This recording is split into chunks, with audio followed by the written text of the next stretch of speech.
day I was speaking to a friend of mine who was going through a bit of an issue in a relationship, where she felt like the other person in the relationship wasn't giving her what she expected in the relationship.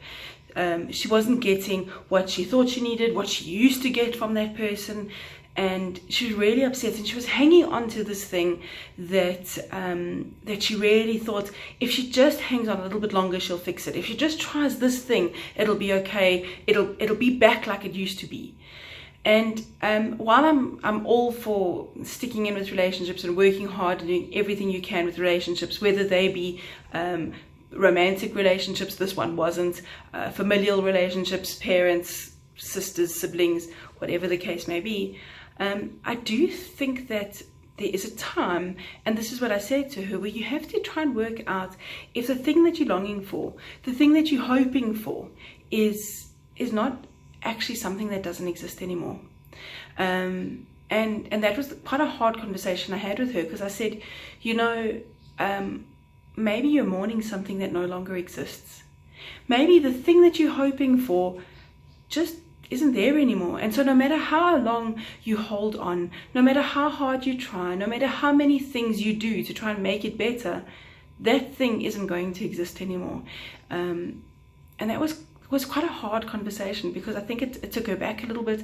I think it wasn't what she was expecting, but I think that it helped her to realize that at some point, even in a relationship that you don't want to end, at some point there might be a time where a relationship, it's time to say, okay, we're done. And so I thought about that a little bit in terms of how do we relate that to a working environment.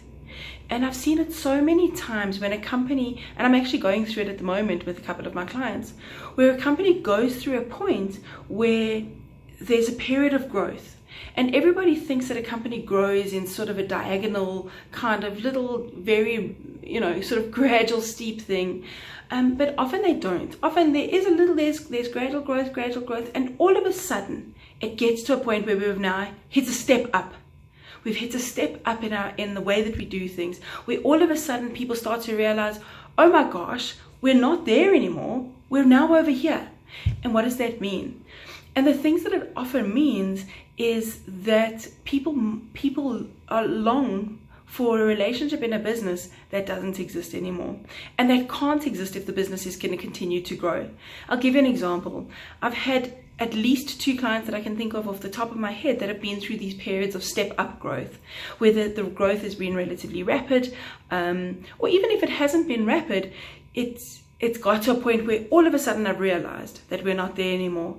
And the symptoms of this, or the things that happen, is that people that used to kind of be in the inner circle. So if an organization is small, there's 20 to 30 people, the senior people are like the supervisors in an organization, and they're kind of in the know. They know what's going on. They have beers with the MD regularly. They have chats. If anything happens, I've got to call these people to ask them for help.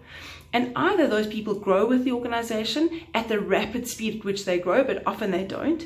And when they don't, we often have to bring new people into the organization at levels between the senior managers and the supervisory level. And what happens is that the old guard, the people who had been there for a long time, start to feel disconnected from the organization, because the relationships that they created are no longer there, or aren't as maintained as they used to be, because they can't. In an organization where I've gone from 20 to 30 people to all of a sudden 100 people, it's impossible for a senior manager to have those, or an MD to have those relationships, those close relationships with everybody in the organization. He wants to, I'm sure, but it becomes impossible, and it's not sustainable.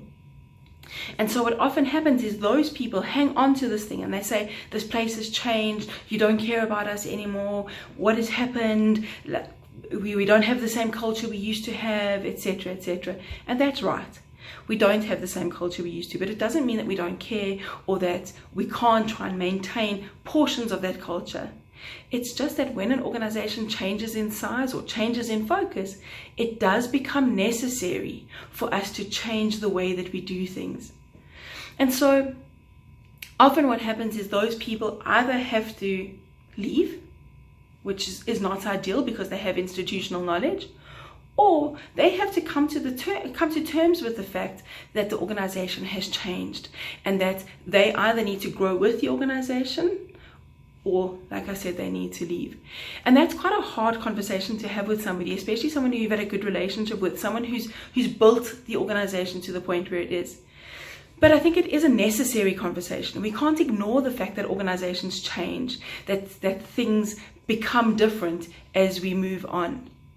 And so you need to have these conversations. You need to, as leaders in an organization, as the people in charge of people in the organization, you need to be very conscious of the fact that as your organization grows, people are either going to be left behind or they're going to grow with. And we have to, if you want them to grow with, you almost have to, not almost, you have to help with that facilitation. You have to help with the growth and make sure that the growth that they're doing, that the growth that they're going through is facilitated by you, either through constant conversation, constant communication, or by a focused effort to help them to understand why they're not going to be able to grow at the same pace as the organization, but that a growth path is in place for them. You have to do lots of work with regards to maintaining relationships, and it's going to be impossible and not sustainable for you personally to continue those relationships. But then you need to make sure that the people you're bringing in between understand the culture that you've tried to build and make sure that those core tenets of the culture remain in the organization. Because otherwise, the thing that you spend so much time and love and passion building will get lost. And that's not what you want.